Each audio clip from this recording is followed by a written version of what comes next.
Something I've noticed a lot of in the immigration debate is the perception that a lot of people have when it comes to the conversation of migrants. I was going back and forth with a coworker who basically described Lupita, who has, two small, big-eyed children, and the father got killed in El Salvador or Honduras or wherever, and now she needs to be taken care of, and she seeks a brand new life here in America. You know, like that is the image a lot of people have in their mind when it comes to immigrants, and unfortunately, the reality is far more nuanced. But when a lot of people go to defend the migrant population, that image that they have is the one that they're defending. They're not defending the coyotes. They're not defending those who've already been deported and come back for the second and third time. They're not particularly thinking about the gang members and those who just look to come on in and continue to commit acts of violence. Those folks never get a lot of thought in most people's minds when it comes to the immigration debate.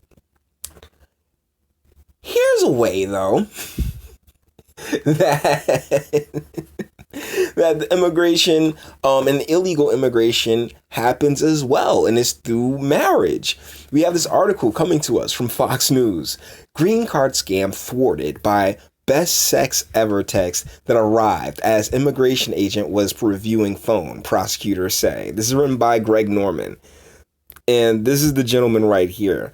A Liberian soccer player's attempt to trick U.S. immigration authorities into giving him a green card backfired after an agent in Rhode Island viewing the phone of the woman claiming to be his wife saw an incoming message from another person thanking her for the best sex ever. Woo! Must have been that damn good, prosecutors say. Yo, because it's just so damn coincidental.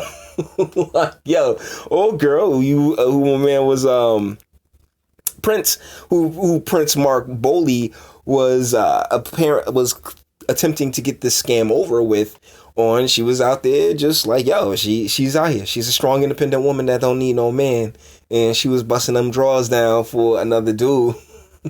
And in the midst of the immigration officers looking through her phone, you're like, yeah, baby, oh, you knocked my socks off. Whew, that thing you did, that little trick you did with your tongue. Oh, girl, when can I see you again? You probably had like a song in there and everything, that old Babyface song, When Can I See You Again? All right, so Prince Mark Boley, 30, is now facing up to 5 years in prison and a $250,000 fine after being convicted by a federal court this week of lying to immigration officials and providing false information on immigration documents. The U.S. Attorney's Office for the District of Rhode Island announced. The steamy text, yes, that's really the only reason I'm doing this video. The steamy text that sparked an investigation into his behavior came in June 2017 when authorities were questioning the validity of his marriage to a U.S. citizen that occurred a year earlier. The office said Boley was seeking a green card, and the woman he claimed to be his wife allowed an immigration officer to review her phone in hopes to make clear that the two were truly in love. Oh my goodness. Apparently not, right? Although they weren't, prosecutors say. While the officer was going through messages on her device, a new one popped up from Chris, with two S's, complimenting her for the best sex ever. I'm going to say it like that the more times it pops up in this article. The Providence Journal reported. The woman, who was granted immunity in exchange for testifying against Boley. Oh, word, y'all ain't hitting her up. She ain't getting charged with nothing. Oh, that's trash. That's trash. She's getting off as long as she testifies against the dude, huh?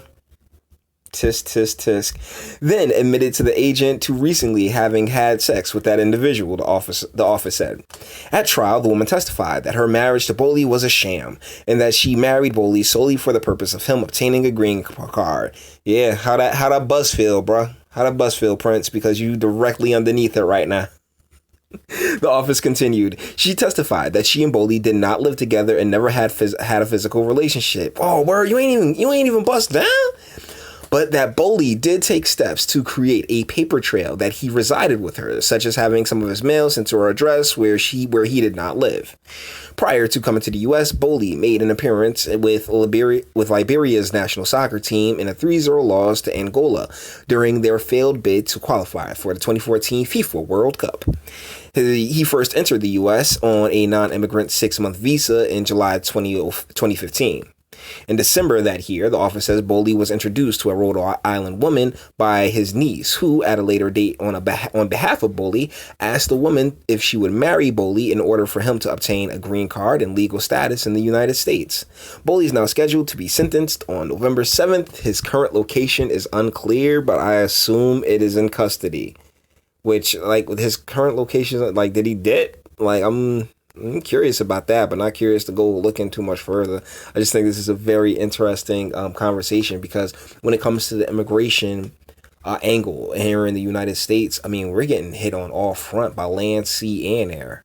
All right, and the marriage, work visas, green cards. Like, there are 1,000,003 ways for someone to be in the country illegally. So, when you think of these types of situations, come back to this. Come back to the best sex ever. As opposed to thinking about Lupita and, give yourself a chuckle and be like, look, man, like, it's far too nuanced to get angry and emotional about on its face. Think about it like that. So with that being said, we're going to bring this one to an end. All the internet stuff. Liked it? Toss it a like. Dislike it? Go ahead. Do that too. I ain't scared of you. Sub if you enjoy my fantastic voice and you want to get more videos like this every single day. Share, because sharing is caring, and YouTube's definitely not going to do it. Come on, guys. Hook a brother up and speak. Let me know. What do you think in the comments? You have any stories of immigration, saying scams to keep people here? Because it's usually marriage. That's a pretty big one. But if you got a pretty funny one, I'd love to read it in the comments. And, shoot, with that being said, till the next one.